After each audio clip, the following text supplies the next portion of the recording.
Good morning बच्चों। अंतर्राष्ट्रीय संगठन चैप्टर के अंतर्गत हम ये जानेंगे कि अंतर्राष्ट्रीय संगठन क्या है, इसका निर्माण क्यों होता है और जिस प्रमुख अंतर्राष्ट्रीय संगठन के बारे में हमें पढ़ना है वो है संयुक्त राष्ट्र संघ, जिसका मुख्य उद्देश्य विश्व में युद्ध को रोकना और शांति को कायम रखना है। तो बदली हुई परिस्थिति में शीत युद्ध के अंत के बाद जहां आप पढ़ चुके हैं कि अमेरिका के वर्चस्व की स्थिति है, वहां पर संयुक्त राष्ट्र संघ किस प्रकार युद्ध को रोकने और शांति को बनाए रखने में उसकी क्या भूमिका है, क्या संयुक्त राष्ट्र संघ की संरचना है, क्या उसके ऑर्गन हैं, अंग हैं, उसके क्या क्या पार्ट्स हैं, ये हम लोग इसमें पढ़ेंगे। इसके अलावा स्वाभाविक रूप से भारत की जो संयुक्त राष्ट्र संघ के प्रति जो भारत की नीति है उसको भी हम इस अध्याय में पढ़ेंगे। अंतर्राष्ट्रीय संगठन किसे कहते हैं, ये आपकी किताब में यहाँ पर दिया हुआ है कि अंतर्राष्ट्रीय संगठन कई देशों का मिलके एक बना हुआ संगठन है, एक ग्रुप है जिसमें कई सारे देश अपनी सहमति से शामिल होते हैं और किसी विशेष उद्देश्य के लिए कुछ निश्चित सिद्धांतों के आधार पर अब एक ग्रुप का गठन करते हैं। ठीक है, तो संयुक्त राष्ट्र संघ का जो गठन हुआ उसके दो उद्देश्य थे। पहला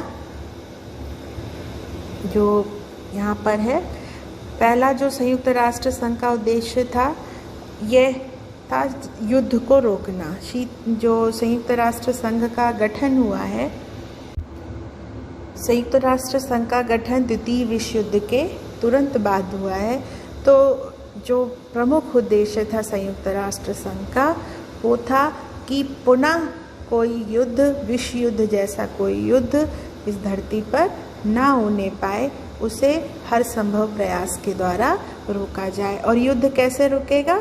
यह तभी रुक सकता है जब जो राज्यों के मध्य जो विवाद है उसका शांतिपूर्ण हल खोजा जा सके। तो अंतर्राष्ट्रीय संगठन या संयुक्त राष्ट्र संघ का जो पहला उद्देश्य है वो यही है कि जो राज्यों के, देशों के बीच जो झगड़े हैं उसे शांतिपूर्ण ढंग से निपटा सके और वो विवाद, वो संघर्ष युद्ध का रूप ना ले।